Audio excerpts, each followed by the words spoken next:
Hello दोस्तों, तो कैसे हैं आप सभी। उम्मीद है सभी लोग बढ़िया से होंगे और पढ़ाई कर रहे होंगे। सभी ने हमारा लेक्चर नंबर फर्स्ट देख लिया होगा। तो क्लास 12 केमिस्ट्री की वीडियो है यहाँ पर चल रही है। पार्ट 1 हमने बना चुके हैं, आपने देख लिया होगा। पार्ट 2 में आज हम बात करने वाले हैं। आज हम क्रिस्टलाइन सॉलिड के अलग अलग प्रकार के जितने उसके 4 टाइप्स होते हैं उनके बारे में बात करेंगे, फुल डिटेल में करेंगे। आज लेक्चर नंबर हमारा 2 है और इसके बारे में है classification of solid, crystalline solid. तो चलो स्टार्ट करते हैं बिना देर किए हुए। अगर आपने हमारे चैनल को सब्सक्राइब नहीं करा है तो चैनल सब्सक्राइब कर लें, वीडियो लाइक कर दें और ऐसी मज़ेदार वीडियो देखने के लिए और अपने दोस्तों को भी दिखाएं, शेयर करें इस वीडियो को। और हमने कई शॉर्ट्स वीडियोज़ बनाए हुए हैं आपको एग्जाम शॉर्ट ट्रिक है उसमें मैथ के लिए, तो आपने अगर नहीं देखा उसे भी देख लें आप। तो चलो स्टार्ट करते हैं क्लासिफिकेशन ऑफ क्रिस्टलाइन सॉलिड से। ये हमारे, पहले मैं आपको ओवरव्यू दे देता हूँ। ये हमारे 4 टाइप के होते हैं, मतलब 4 टाइप में, ये 4 टाइप के होते हैं, क्लासिफिकेशन होता है। कौन कौन से होते हैं देखो, आयोनिक सॉलिड हो गए, मेटेलिक सॉलिड, कोवैलेंट सॉलिड और आपके मॉलिक्यूलर सॉलिड। तो इसके कितने टाइप्स हो गए आपके? 4 टाइप्स हो गए। कौन कौन से? Ionic solid, molecular solid, covalent solid और लास्ट हुआ आपका मेटेलिक सॉलिड। ठीक है, अभी चलो स्टार्ट करते हैं। तो डाल लेते हैं हेडिंग आज की। आज का हमारा यही चलेगा केवल, क्लासिफिकेशन ऑफ सॉलिड। तो कितने टाइप्स में है ये? 4 टाइप्स। पहले मैं आपको ओवरव्यू दे रहा हूँ केवल, ठीक है। चलो इसका आप चार्ट ही बना लेते हैं पूरा, इसके बाद बनाएंगे अगला। देखो, आयोनिक सॉलिड, ओके। दूसरा आपका मेटेलिक सॉलिड, तीसरा कोवैलेंट सॉलिड, और चौथा है आपका मॉलिक्यूलर सॉलिड। आज हम इन चारों को अच्छी तरीके से समझेंगे। और अभी देखो इसके अंदर भी वही बहुत सारी चीज़ें हैं। अब देखो, अब आयंस हैं तो आयन कौन सोचते हैं? कैटायन और एनायंस, पॉजिटिव और नेगेटिव वाले भी होते हैं। तो इसमें 2 टाइप्स पढ़ने हैं हमको। कौन कौन से? कैटायंस क्या बोलते हैं? पॉजिटिव। एनायंस इसको क्या बोलते हैं हम? नेगेटिव वाला हो गया। मेटेलिक, अब मेटेलिक के कितने टाइप होते हैं आपके? मेटेलिक के भाई कोई टाइप नहीं है, ठीक है। कोवैलेंट के भी कोई नहीं है, बट अब लास्ट आता है आपको मॉलिक्यूलर। इसके हमारे 4 टाइप हैं। इनके तो हम केवल प्रॉपर्टी जानेंगे, कौन कौन सी प्रॉपर्टी होती हैं, ये किस तरह का बिहेवियर शो करते हैं, ये सब चीज़ जानेंगे इनके अंदर। और फिर इसके बाद इसके होते हैं आपके 3 टाइप्स। कौन कौन से होते हैं? एक होता है पोलर, एक होता है नॉन पोलर और एक हो गया आपका लास्ट हाइड्रोजन, ठीक है, हाइड्रोजन बॉन्ड। चलो इसके लिख देते हैं 3 कौन कौन से हैं? पोलर, नॉन पोलर और ये हो गया आपका हाइड्रोजन बॉन्ड वाले। तो देखो, पोलर नॉन पोलर, अगर मैं आपको यहाँ पर केवल मतलब बता दूंगा, अगर आपको पूरा डिफरेंस चाहिए तो आप मुझे कमेंट करिएगा, मैं इसके ऊपर भी एक सेपरेट वीडियो बनाने की कोशिश करूंगा। तो चलो, ये हमारा ओवरव्यू है, तो आप लोग स्क्रीनशॉट ले सकते हैं एक बार। तो यहाँ पर स्टार्ट होता है पहला पॉइंट आयनिक सॉलिड का। आयनिक सॉलिड पता चल गया कैटायन पॉजिटिव होते हैं। और ये इसका मतलब, बेसिक मतलब है, जब भी आयनिक सॉलिड होता है वो पॉजिटिव और नेगेटिव से बना होता है। अब आप सोचोगे आयनिक सॉलिड क्या होता है, तो आपने NaCl देखा है, नमक, ठीक है, जो घर में यूज़ होता है। तो नमक में क्या होता है? Na पॉजिटिव होता है, Cl नेगेटिव होता है, ठीक है। तो ये किससे बने हुए हैं? आयन की वजह से जुड़े हुए हैं। ये नमक तो सॉलिड होता है ना आपका, सॉल्ट, तो ये कैसे जुड़े हुए हैं आपके? ये आयन की वजह से जुड़े हुए हैं। Na पॉजिटिव है, वो नेगेटिव है, तो दोनों में अट्रैक्शन फोर्स है। अब अट्रैक्शन फोर्स आप सोचो कैसी होगी? इसकी हाई होगी। तो इसी के बारे में जानना, ठीक है। तो पॉजिटिव नेगेटिव में लिख दिया था। अभी हम जानेंगे पहले बॉन्डिंग, इसकी बॉन्डिंग फोर्स कैसी होती है, बॉन्डिंग अट्रैक्टिव फोर्स। तो इसी के सबके छोटे छोटे पॉइंट्स हैं इसमें। तो यहाँ पर लिखेंगे पहले बॉन्डिंग या फिर अट्रैक्टिव फोर्स। अब देखो, ये पॉजिटिव और नेगेटिव के बंधन। अगर देखो नेगेटिव होता है तो दोनों को रिपेल करता है, पॉजिटिव हो जाए तभी रिपेल करता है। बट आपको पता होगा अनलाइक चार्जेस क्या करते हैं? दोनों को अट्रैक्ट करते हैं। अब ये एक पॉजिटिव है एक नेगेटिव है, तो दोनों क्या करेंगे आपस में एक दूसरे को? ये दोनों आपस में एक दूसरे को अट्रैक्ट करेंगे, मतलब क्या करेंगे? अच्छी तरीके से बांध के रखेंगे। तो इनका फोर्स कैसा होगा? हाई होगा। तो लिख देंगे स्ट्रॉन्ग इलेक्ट्रोस्टैटिक और कोलम्बिक फोर्स, ठीक है। Strong electrostatic and coulombic force. अब आप पूछोगे भाई कोलम्बिक का मतलब क्या होता है? तो देखो, कोलम से तो मतलब समझ में आ रहा है, कोलम किसके असाइन होती है, चार्ज ही होती है, तो दोनों चार्ज क्या है आपस में हाई फोर्स से बंधे हुए हैं, उसको बोलते हैं कोलम्बिक फोर्स। यहाँ पर आई थिंक गलत हो गया, कोलम्बिक फोर्स और इलेक्ट्रोस्टैटिक फोर्स। ठीक है, समझ में आ गया। आगे अब इसकी इलेक्ट्रिविटी कंडक्टिविटी कैसी होगी, सबके अलग अलग पॉइंट है। इलेक्ट्रिकल कंडक्टिविटी इसकी कैसी होगी, तो देखो ये क्या होते हैं, they are insulator in solid. अब देखो आप नमक है आपके घर में, सॉल्ट है, आप उसमें इलेक्ट्रिसिटी पास कर दो और उसे टच करो, कि आपकी इलेक्ट्रिसिटी करंट लगेगा, नहीं लगेगा। बट वही अगर आप उसको आप पानी में डाल दो, किसमें, पानी में डाल दो, और फिर इलेक्ट्रिसिटी पास करवाओ, तो आपको करंट लगेगा। तो क्या होगा ये, they are insulator in solid form, they are insulators in solid form but good conductors in liquid form। Okay, तो समझ में आ गया, एग्जांपल से हमें अच्छी तरीके से समझ में आता है, इसलिए मैं आपको एग्जांपल भी देता जा रहा हूँ साथ ही साथ। तो लिक्विड फॉर्म की जगह हम एक्वस फॉर्म भी लिख सकते हैं, पता ही है आपको। आगे फिजिकल नेचर, इसका नेचर कैसा होगा, इसका फिजिकल नेचर। अब ये आपका जो घर का नमक है, क्या वो कहीं बह के चला जाता है, नहीं जाता ना, वो है तो सॉलिड ही, वो हार्ड है ना। फिजिकल नेचर इसका कैसा है, तो यही बताने की कोशिश कर रहा है, इसका नेचर कैसा है, हार्ड सॉलिड है, बट कैसा ब्रिटल है। अगर आप इसको पकड़ के ऐसे ऐसे करोगे तो क्या हो जाएगा, टूट जाएगा। ठीक है, क्या है ये, हार्ड सॉलिड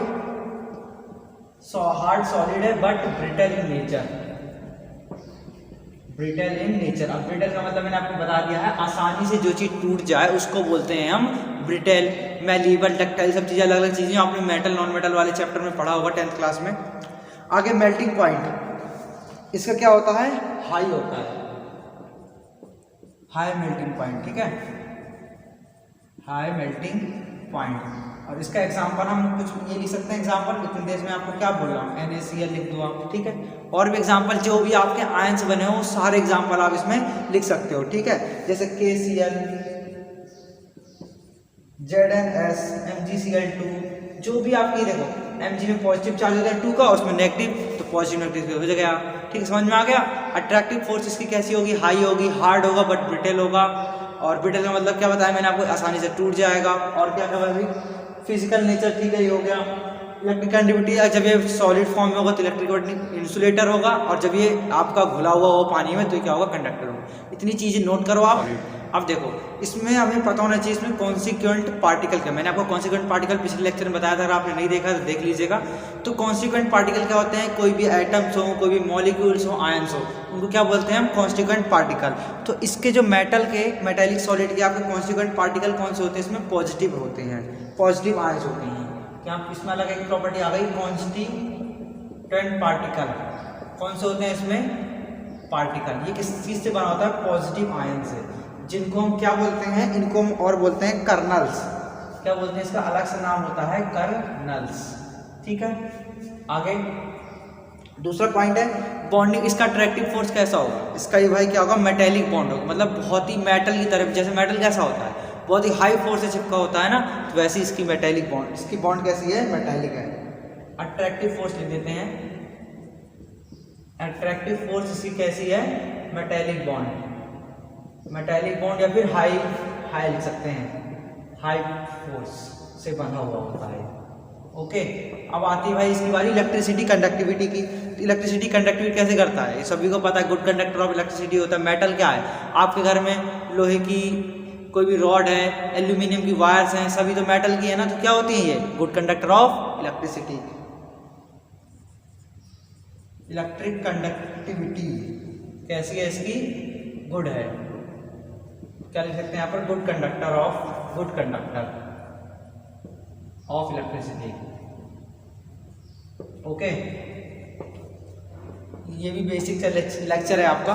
फिर फोर्थ, अब आते हैं इसकी अगली प्रॉपर्टी। अगली प्रॉपर्टी क्या होगी, फिजिकल नेचर। इसका नेचर कैसा है, अब देखो यहाँ पर आएगा अच्छी चीज, फिजिकल नेचर। देखो ये कैसी है, हार्ड होते हैं, वो कैसी थी, हार्ड थी, बट वो कैसी थी भाई, ब्रिटल थी, आसानी से टूट जाती थी। ये कैसी हैं, हार्ड बट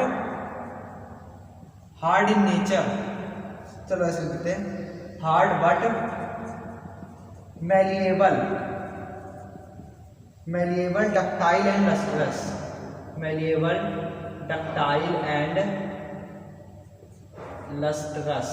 अब देखो क्या कहना चाह रहा है ये, सुनो।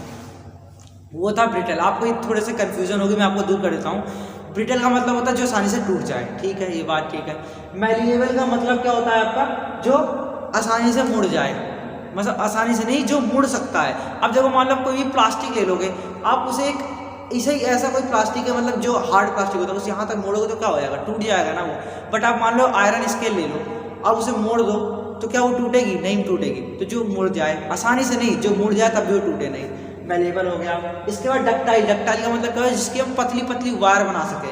अब देखो आप क्या गोल्ड देखा है आपने, गोल्ड कितना पतला हो जाता है ना, गोल्ड कितना पतला हो जाता है, तो इसकी हम पतली पतली वायर बना सकते हैं, तो वो इसका मतलब डक्टाइल। अब लस्ट्रस, लस्ट्रस का मतलब ये चमकदार है। अब एक और वर्ड आता है सोनोरस, अगर हम किसी चीज़ को मारे, जैसे आयरन में आयरन भिड़ाएंगे तो क्या आएगा, बहुत तेज आवाज़ आएगी, तो वो क्या हो गया, सोनोरस हो गया उसका मतलब। और लस्ट्रस का मतलब क्या होगा, जो लस्ट्रस का मतलब जो है चमकदार, गोल्ड देखा है आपने कितना चमकदार होता है ना। तो यहाँ पे इतना हो गया, इतना समझ गए हो गया आप। आगे है मेटेलिक मेल्टिंग पॉइंट, इसका मेल्टिंग पॉइंट कैसा होगा, हाई होगा। मेल्टिंग पॉइंट इसका कैसा है, हाई है, ठीक है।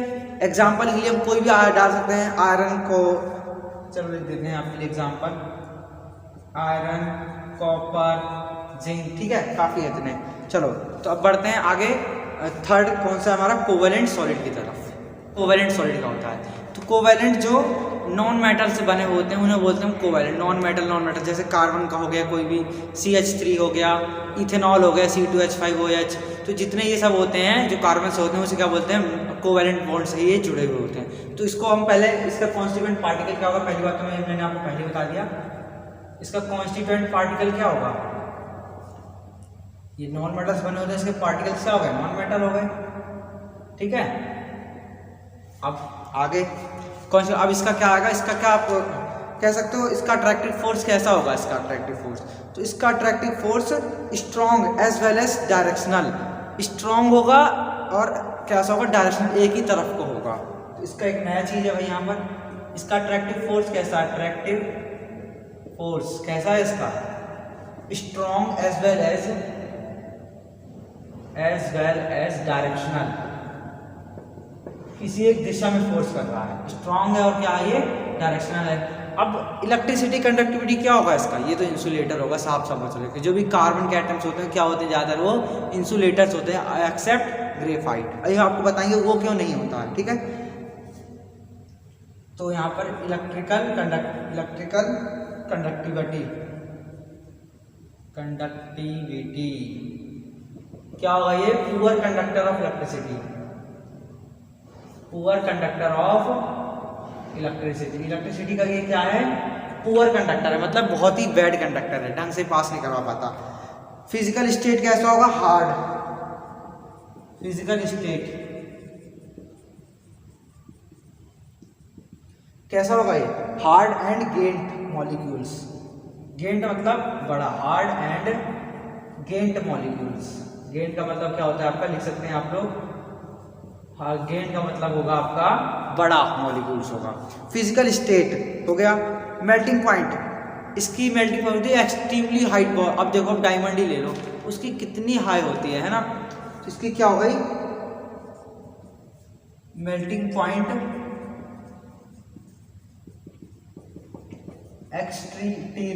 एक्सट्रीमली हाई, ठीक है, एक्सट्रीमली हाई, बहुत ज़्यादा। जैसे एग्जांपल क्या ले लिया आपने, डायमंड, डायमंड की कैसी होती है, इसकी बहुत ही ज़्यादा हाई होती है, ओके।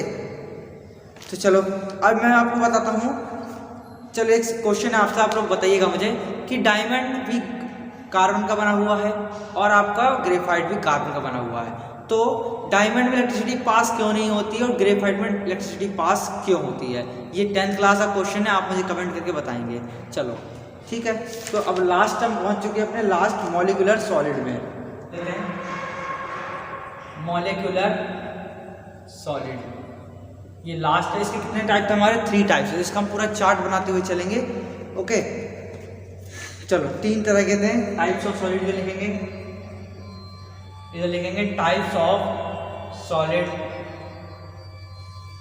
ठीक है, और इधर लिखेंगे कॉन्स्टिट्यूएंट पार्टिकल, कॉन्स्टिट्यूएंट पार्टिकल्स में मतलब किस चीज से बना हुआ होता है। आगे फिर एग्जांपल्स लिखेंगे, इसके एग्जांपल्स लिख देंगे, फिर फिजिकल स्टेट, मेल्टिंग पॉइंट और आगे इलेक्ट्रिकल कंडक्टिविटी। तो देखो यहाँ पर फिजिकल स्टेट थोड़ा जगह की कमी है। ओके यहाँ पर मेल्टिंग पॉइंट और लास्ट में बनाएंगे हम, अगर आपको दिख रहा हो तो इलेक्ट्रिकल कंडक्टिविटी, ठीक है। ज़्यादा कुछ नहीं है, मैं आपको बताता जाऊँगा, बोलता जाऊँगा, आपको समझते रहना है, ठीक है। अगर आप चार्ट बनाना तो आप चार्ट बना सकते हैं।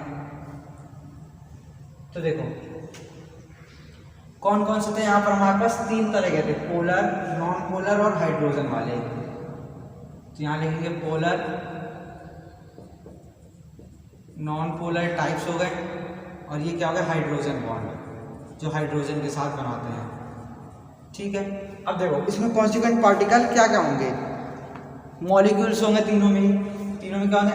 कॉन्स्टिट्यूएंट पार्टिकल क्या कहते हैं? मॉलिक्यूल्स, आयंस, यही तो थे, एटम्स, मॉलिक्यूल्स और आयंस। इसमें क्या है? मॉलिक्यूल्स है तीनों में, इसमें भी मॉलिक्यूल्स, इसमें भी मॉलिक्यूल्स और इसमें भी मॉलिक्यूल्स हैं। ओके इसके एग्जाम्पल क्या क्या हैं? अगर आपको, मैंने आपको पहले बताया, अगर आपको चाहिए सभी के समझना अच्छी तरीके से तो आप मुझे कमेंट करिएगा, तो मैं आपको एक दिन पोलर और नॉन पोलर पर अच्छी तरीके से डिफरेंस बता दूंगा। हीलियम, ठीक है, आर्गन, CO2, I2, ठीक है, इन सॉलिड फॉर्म। आयोडीन किसमें? इन सॉलिड फॉर्म में। ओके फिर सॉलिड HCl, इसका एग्जांपल है HCl, सॉलिड HCl, और सॉलिड SO2, सल्फेट ऑक्साइड, और लास्ट हाइड्रोजन वाला क्या होगा? H2O, आइस की फॉर्म में। किसकी फॉर्म में? ज़्यादातर ये सॉलिड की फॉर्म, क्योंकि सॉलिड है तो सॉलिड की फॉर्म में तो देखेंगे हम इनको। और क्या होगा? H3N, सॉरी गलत हो गया, यहाँ पर उल्टा लिख दिया मैंने, NH3, आप ठीक हो, है ना। चलो अब इसकी फिजिकल स्टेट कैसी होगी? ये होगा आपका सॉफ्ट होते हैं, ठीक है। Hydrogen, neon, argon, carbon dioxide, ये सब कैसे होंगे? सॉफ्ट होंगे, ये भी सॉफ्ट होंगे।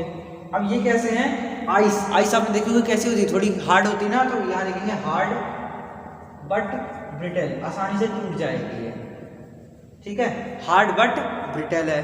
आगे सबका मेल्टिंग पॉइंट कैसा होगा? लो मेल्टिंग पॉइंट, याद रखना हमेशा, इनका सबका लो मेल्टिंग पॉइंट होता है, सबका लो मेल्टिंग पॉइंट। अब इसमें क्या इलेक्ट्रिसिटी कंडक्ट होती है?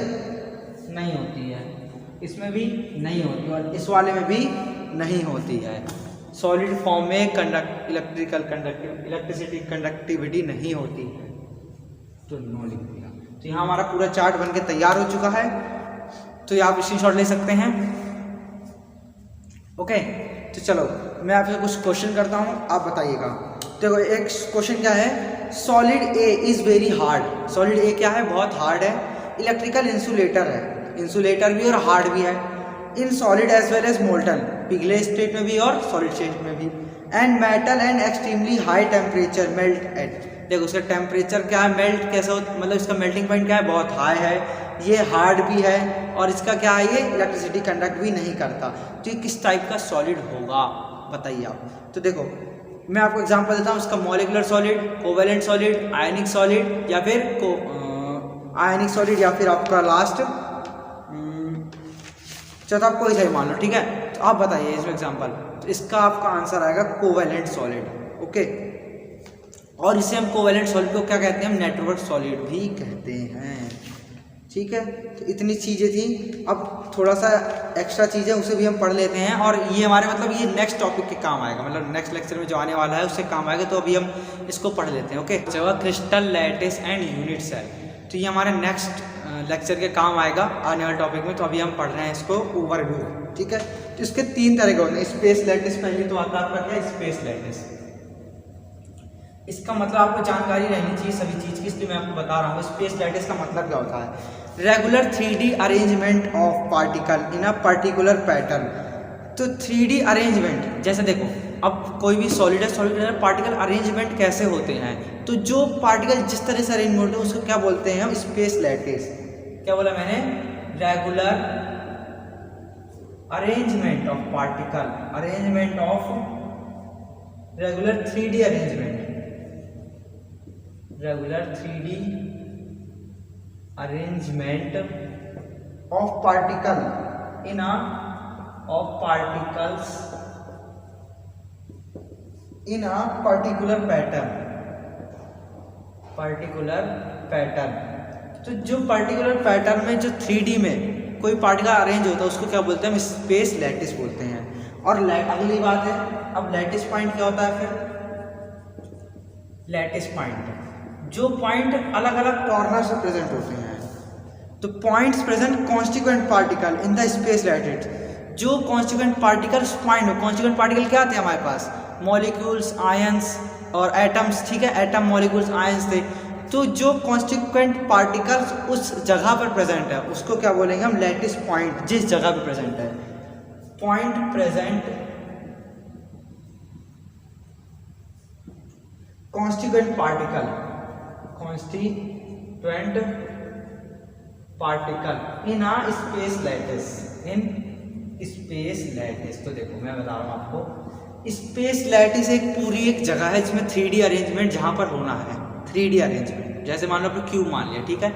और अब लैटिस पॉइंट क्या है, वो पॉइंट जहाँ पर आपके एटम्स, कॉन्स्टिट्यूएंट पार्टिकल बोले तो एटम, मॉलिक्यूल्स, आयंस, वो कॉन्स्टिट्यूएंट पार्टिकल आपको उस जगह पर प्रेजेंट है, उसको क्या बोलेंगे हम, लैटिस पॉइंट बोलेंगे।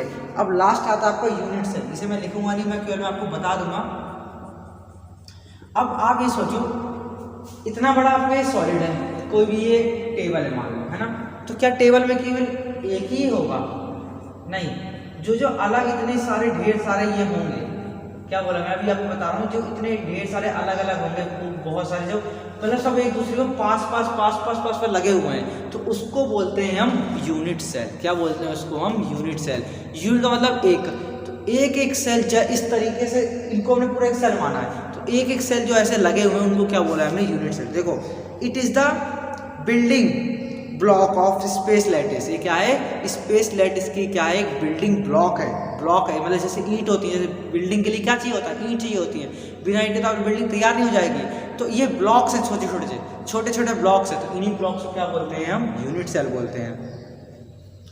Space lattice way it can not divide further, अभी इससे ज़्यादा ही डिवाइड नहीं हो सकते हैं, ओके।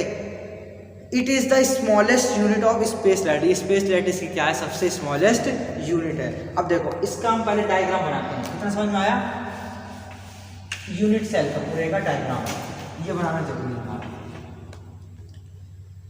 तो देखो ये मान लो आपकी कोई यूनिट सेल है, उसके इसके 3 मेजर वाले पॉइंट्स होते हैं, क्या होते हैं इसके 3,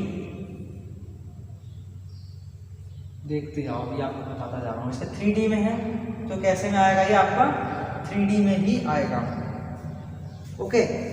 तो देखो इस एक्सिस को क्या बोला मैंने, इस एक्सिस को लिया, इस एक्सिस को लिया और इस एक्सिस को लिया। तो इस हमने अपनी 11th क्लास में पढ़ा था, क्या पढ़ा था भाई, ये क्या क्या उनके नाम लिख देते हैं, ये x, ठीक है, ऊपर वाला y होता है हमें पता है, और इधर वाला क्या होता है z, ये हो गया x y z, ठीक है। और इसके जहाँ x है उस वाली लाइन का पूरे का नाम है आपका a मान लिया, इस वाले का है इसका क्या मान लिया हमने, b मान लिया, तो ये इसके पॉइंट्स हैं, और इस वाले को हमने मान लिया c, तो a b c। अब देखो, अब एंगल आप कैसे डिसाइड करते हो ये सोचो आप पहले।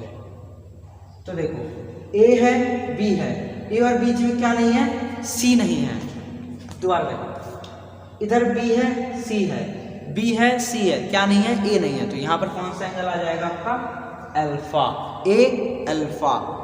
इधर a है c है, ए है, सी है, कौन सा एंगल नहीं है यहाँ पर, मतलब एंगल क्या बोले, बी नहीं है यहाँ पर, तो बी से क्या बन जाएगा आपका बीटा, ये क्या बन गया बीटा। अब यहाँ बचे हुआ क्या हो जाएगा आपका, हो जाएगा आपका गामा।